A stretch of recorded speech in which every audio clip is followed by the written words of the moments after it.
falar agora de como a pandemia mexeu com os planos de muita gente. Às vésperas daquele grande dia, da nova viagem ou da nova vida, surgiu o coronavírus colocando o planeta em stand-by. Essa foi a sensação de muitos brasileiros que vivem no exterior. Eles tiveram que conter emoções, modificar a agenda e admitir que as frustrações eram apenas um sinal de que estava nascendo um mundo diferente e longe de casa. Quando 2020 começou, tudo o que tínhamos eram planos. 2 meses depois, a única certeza era de que não existem certezas. Quando a gente falou, vamos conhecer o país, não, a gente conhece a nossa janela. A paisagem da nova vida na Baía de Amora, por enquanto, só pode ser apreciada assim. Pai, mãe e filho veem o ainda desconhecido bairro onde moram pela janela. Alamara, Rodrigo e Leonardo haviam acabado de chegar a Portugal quando a pandemia foi anunciada. A comemoração e o susto se misturaram. Ela saiu do Brasil com planos de expandir um negócio na Europa e ele de uma nova colocação profissional. Acabaram de alugar um apartamento. Nem trabalho para ela, nem emprego para ele e muito menos uma previsão. Nós somos uma família de imigrantes e imigramos apenas 3 meses. Nós tivemos um planejamento de 6 meses e nos preparamos para tudo. Quase tudo, né? Quase tudo. Mas quem é que poderia se preparar para um isolamento social em outro país? O nosso planejamento financeiro sofreu algumas dificuldades porque a gente veio com uma taxa de euro comercial e de repente teve esse disparo do euro, do dólar e o nosso dinheiro que era para X meses foi reduzido. Então tudo está sendo reduzido, né? E estamos aqui sobrevivendo a esse misto de emoções. A adaptação de Léo na escola também não aconteceu. Ele tinha vaga, mas não tinha como ele ser inserido sem ter um conhecimento, né? Uma integração na escola, saberem se ele está ou não naquele nível. Então não teve como ele ser avaliado. Então ele ficou para o próximo ano letivo. Voltar seria ainda pior. A gente viu que não seria vantajoso por tudo que a gente investiu de estar aqui. Se nós voltássemos, o nosso imóvel já estava alocado, então a gente também teria que pagar multa para sair e multa para entrar de volta naquilo que era nosso. Sem falar que a gente ia ter que começar do zero, porque nenhum prato nós temos mais no Brasil. Um sonho que ainda não saiu da mala. Juliana é fonoaudióloga, psicóloga e começou um mestrado. A Beca chegou pelo correio. Eu retornei para os Estados Unidos em janeiro de 2020 com planos de me formar em maio e de me casar em junho. Então 2020 era um ano que prometia, mas ninguém previu essa pandemia. Chicago não era só um novo destino profissional. Foi o lugar escolhido para os momentos mais decisivos da vida dela.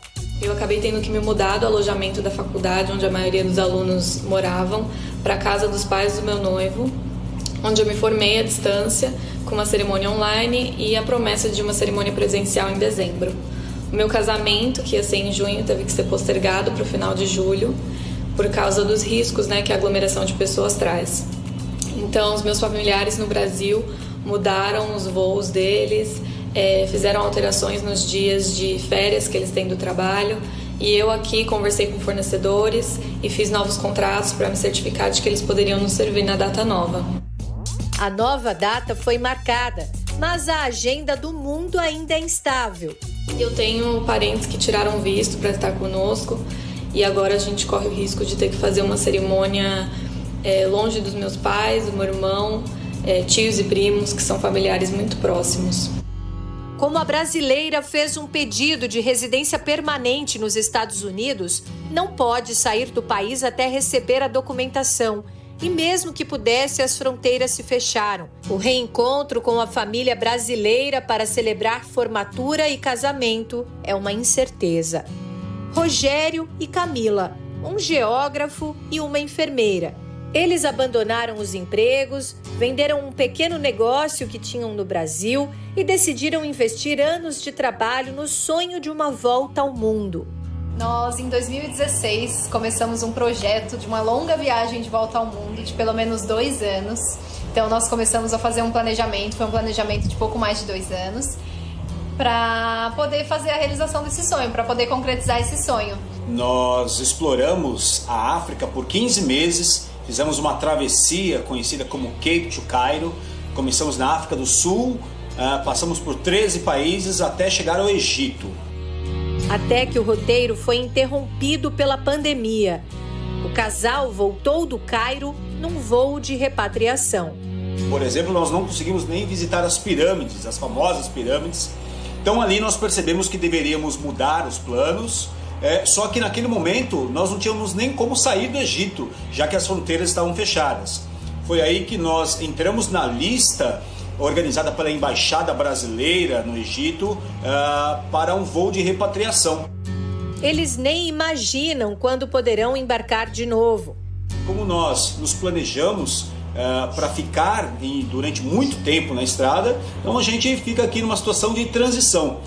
A gente está trabalhando com o material que nós produzimos durante a viagem, mas ainda na expectativa de conseguir voltar à estrada o quanto antes. Possivelmente pode ser que a gente volte, pelo menos eu como enfermeira, volte para a profissão, né? Tô vendo se vou conseguir voltar a trabalhar. E o Rô, como geógrafo, professor de geografia, fica um pouco mais complicado você se colocar novamente no mercado de trabalho em meio à pandemia. Maisa e Antônio decidiram virar nômades digitais pouco antes do novo coronavírus mudar o planeta. Seriam eternos viajantes. A ideia era adotar o trabalho remoto de qualquer lugar do mundo. Resolvemos largar os nossos empregos, a Maisa como engenheira florestal, eu como analista financeiro.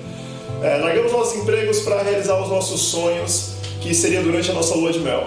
E a gente estava na realização. Ano passado a gente foi para Israel, foi para Jordânia, foi para América do Norte, viajamos muito.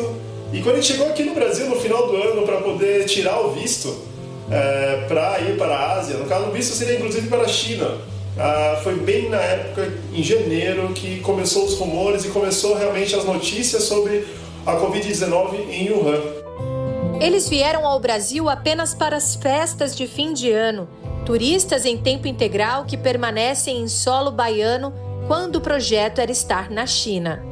A tia do Antônio cedeu a casa dela para que a gente pudesse ficar nesse período de incertezas, até porque o nosso voo de volta para São Paulo já foi cancelado 3 vezes.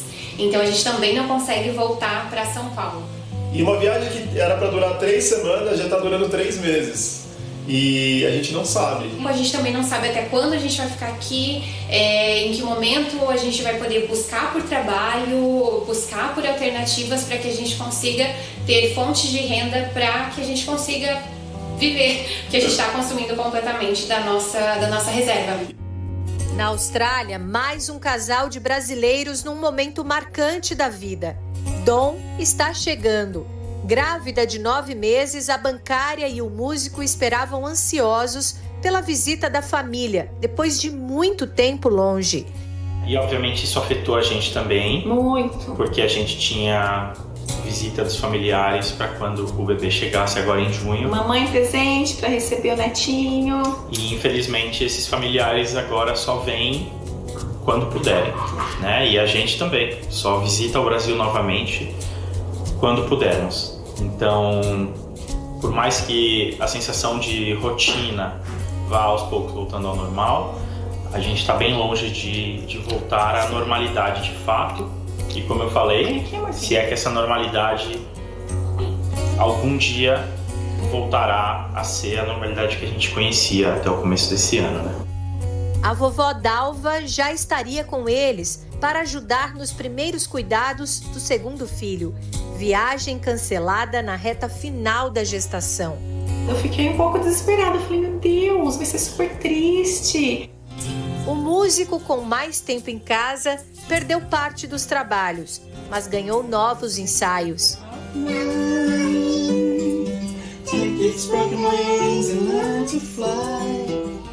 O trabalho de Gustavo foi reduzido. O de Aline é considerado essencial. A correria para se arrumar antes do expediente virou brincadeira com a pequena.